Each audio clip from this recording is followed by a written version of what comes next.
rocks and the soil. Now, can I give you a helpful hint for Heloise about how to take pictures from a moving bus? Put it in video mode and then go back and grab still frames from it. You know how you can then stop the video and then grab a frame from it. So screenshots. So isn't it beautiful? So this is going to be what we're going to see, except way more, way bigger, more exponential. But this is just giving you sneak previews of what it is. Also, we're going to drive through 2 arches. They are man-made, but they're still beautiful. And you perhaps have heard of an American outlaw named Butch Cassidy. Butch Cassidy actually hid out here, escaping the Pinkertons when they had a bounty on his head. He was a bank robber, he was an outlaw, he was a train robber.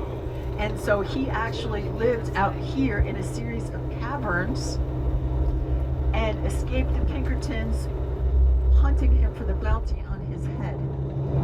So Butch Cassidy's hideout is off to the left up here as well. There's trails out to that. You can come out here and hike. And it's absolutely beautiful. But they also say when people ranched out here, it was an excellent place to lose cattle. Right? So if you can imagine, they wander off into these caverns, into these small canyons. So they call those the salt shakers up to the left side of the bus. It's pretty amazing they're still balanced up there, right?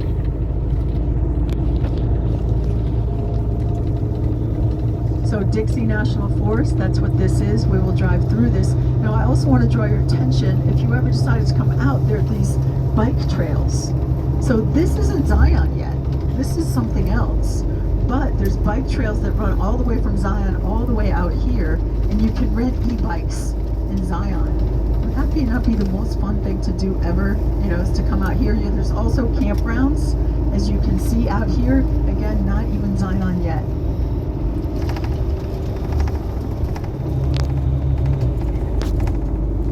But I think that would be a super fun thing to do. So Zion itself, Bryce itself, once we get in there is a rim trail. So as I said, we're going up substantially in elevation right now. If you have a compass on your phone, which I have in place, and I should sit down because otherwise Reggie's going to kill me. It is currently over 7,300 feet above sea level. So what that means is the air pressure changes, which you can detect by the ears popping. When we get to Bryce, by the way, I believe the trail to Butch Cassidy's hideout is over here to the left. Either here or just past the archway.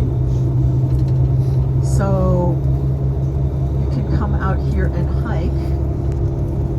And we're about to go through these actual archways that are man-made, but they're still pretty spectacular if you want to take pictures out of the side or the front of the bus.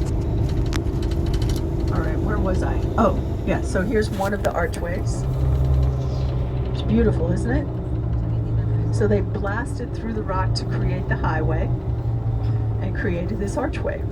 There's another one that's upcoming shortly. We go 1, 2.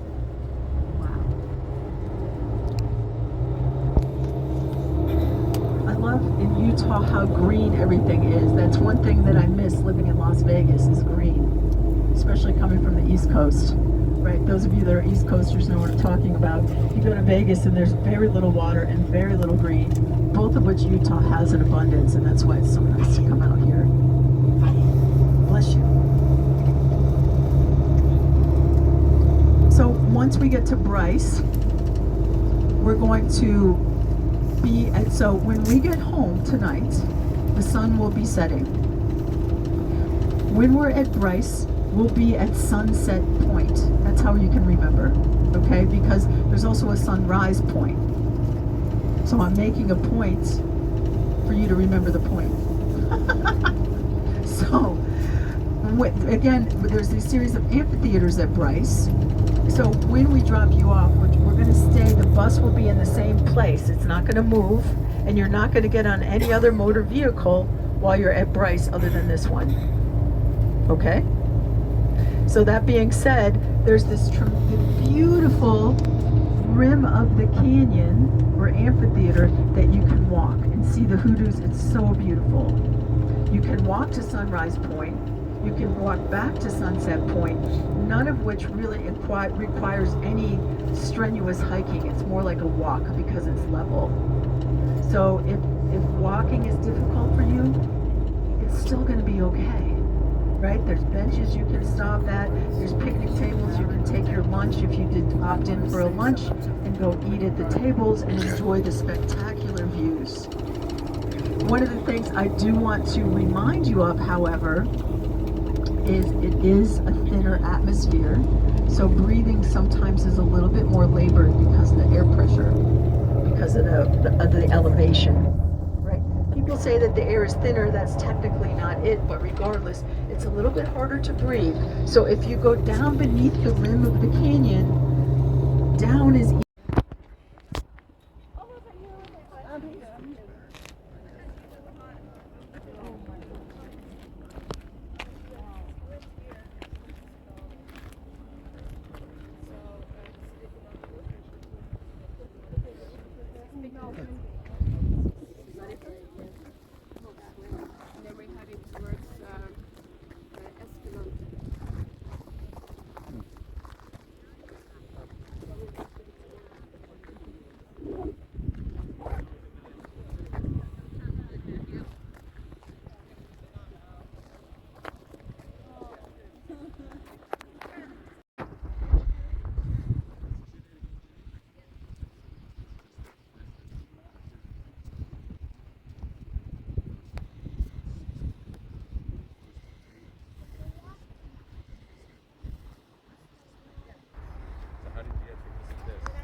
on the right and the left, and we'll be through the two tunnels as well.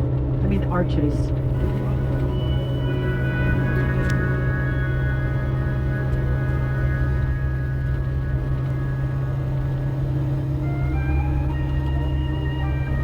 The visitor center in Zion Canyon is the focus of activity in the park. The building is dwarfed by the high walls of the canyon that stretch upward on all sides. Here you'll find interpretive exhibits in geology and other subjects of interest. The center is located near the park's south entrance. The area near the south entrance is dominated by a rugged blue peak, appropriately called the Watchman. Its steep, fluted sides rise above the mouth of Zion Canyon.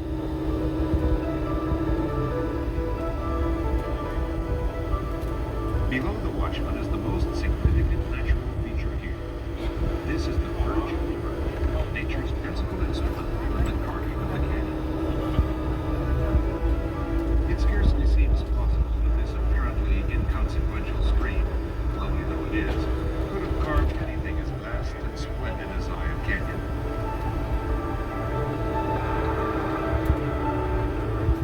However, with hundreds of thousands of years with which to work, the Virgin River and its tributaries were indeed the chief erosive agents responsible for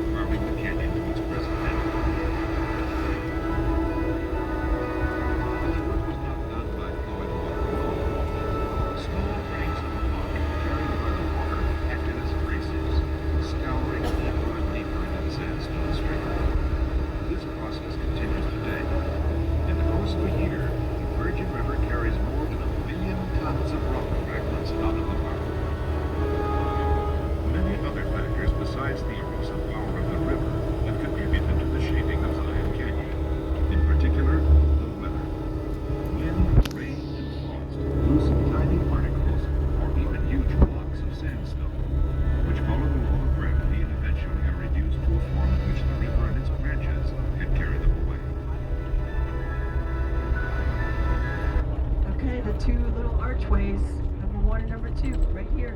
Views of spectacular results of river erosion are found near the visitor center. This range of cliffs and peaks is appropriately known as the Towers of the Virgin.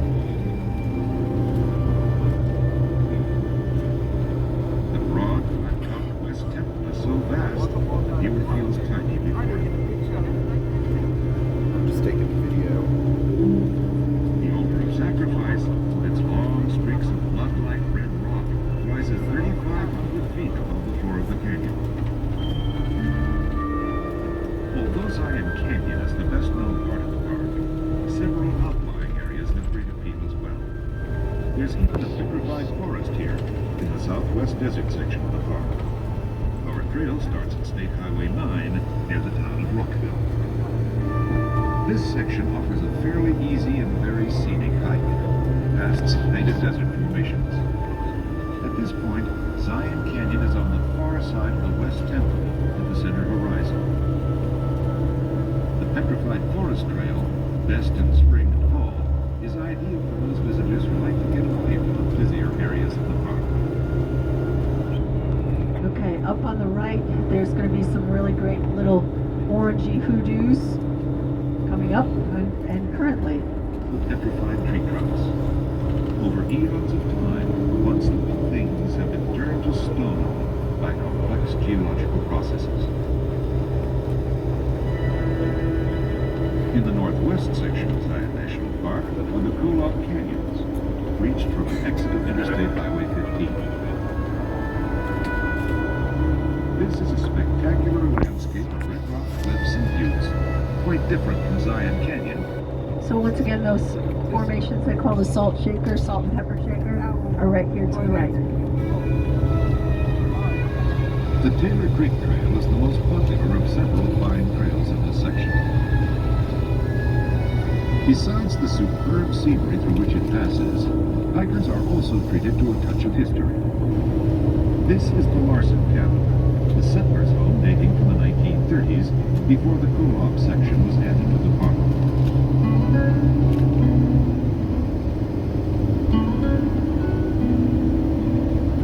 This area offers adventurous visitors a chance to get away from crowds and traffic and to enjoy some of the less well-known wonders of Zion. Those who like backcountry driving find some exciting roads in the more remote sections of the park. The Kulop Terrace Road climbs high up to the mesa top, yet still loftier peaks rise above it. Did you ever get a picture like this? An unpaved spur road leads to Lava Point. The fire lookout on top is at an elevation of nearly 7,900 feet above sea level. The roads are colored now the red, and they actually did that on purpose to blend in with the nature of the rocks and the rock formation here in Zion. So the asphalt is not black. It's a red color to blend in.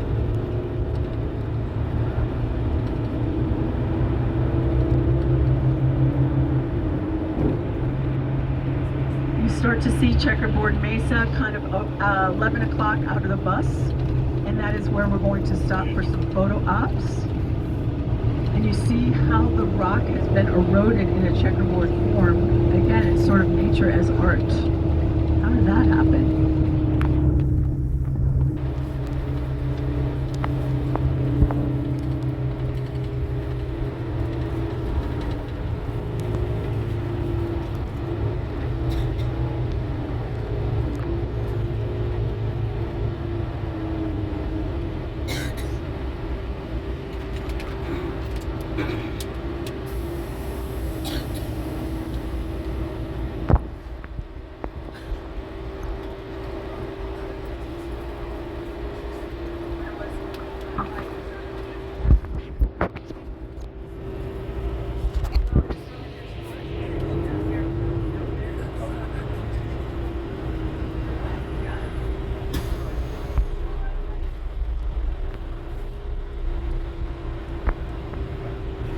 The bus, our man Reggie's going to show us his driving skills and acumen.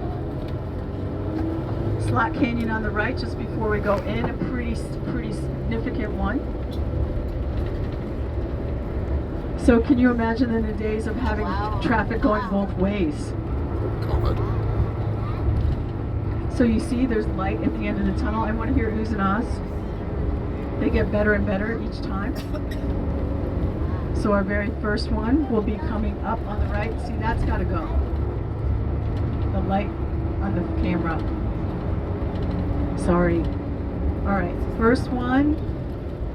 Ooh, that's just a little one. It gets better. Just a glimpse of things to come.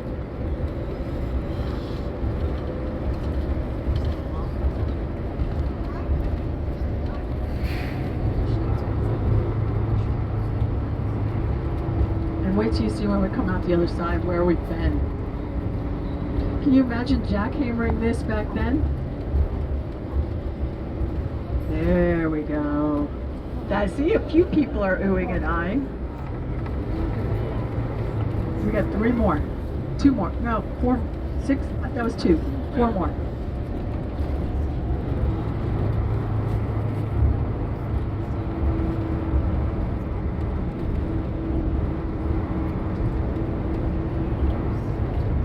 Again, these were designed originally just as ventilation shafts, so there would be air circulation and not carbon monoxide poisoning in this particular tunnel.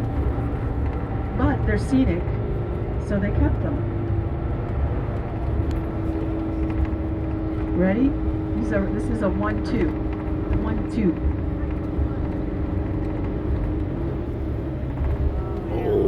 Right?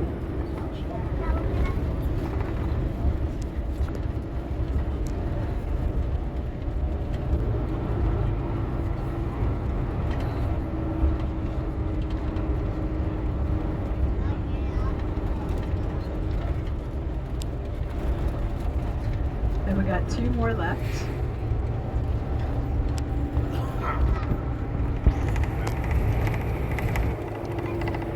Reggie will slow down just a little bit. Again, we can't go but slow, so slow, or they'll be sad with us.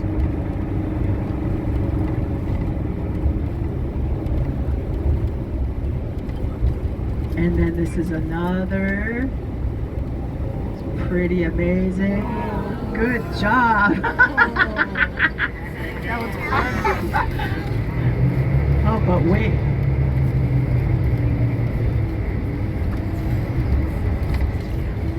Yeah, but wait, there's more.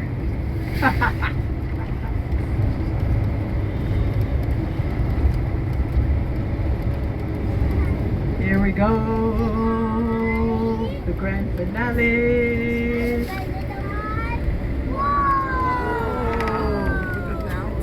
Listen to the little thing. So cute. All of those formations were done naturally, which I think is spectacular. And then we come out the other side and you'll see where we have been.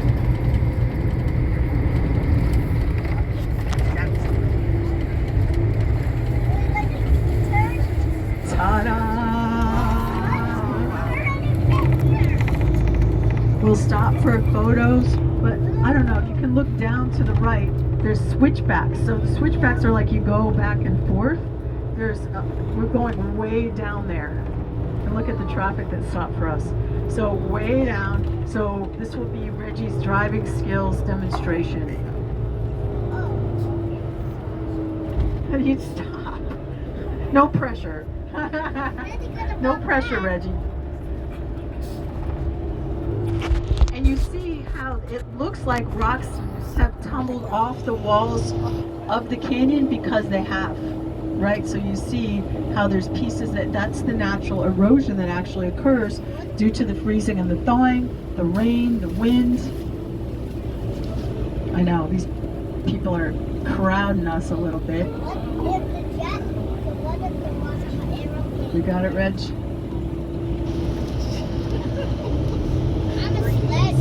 Yay!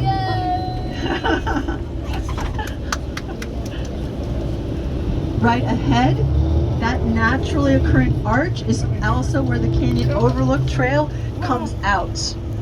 And you can usually see people above where that black and white mark is. Above that is where they stop to look over the canyon. I think I can see some people. I have to look.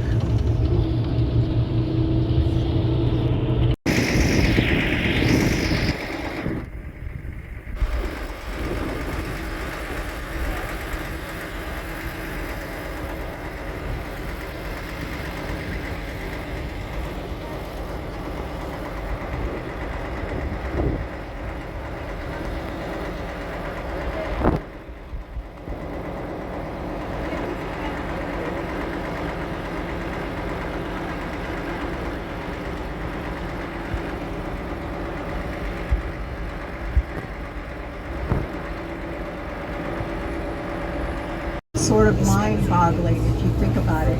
So, and as I said, this is really a taster, right? This is a small plate of Zion, and it's easy to do out of Las Vegas. If you come back to Las Vegas, you can rent a car, or you can catch a ride out here with us and then spend a night or two.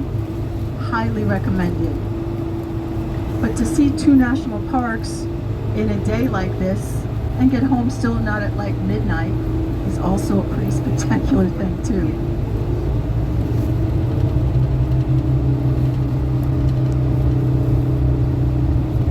Reggie was asking me what my favorite park is, my favorite national park, and I have to tell you, quite honestly, this is it. I mean, there's some beautiful, beautiful national parks. Oh, Reggie, somebody was asking about your passport book. Do you have it with you today? You can ask Reggie if you want to see his passport national park stamp book.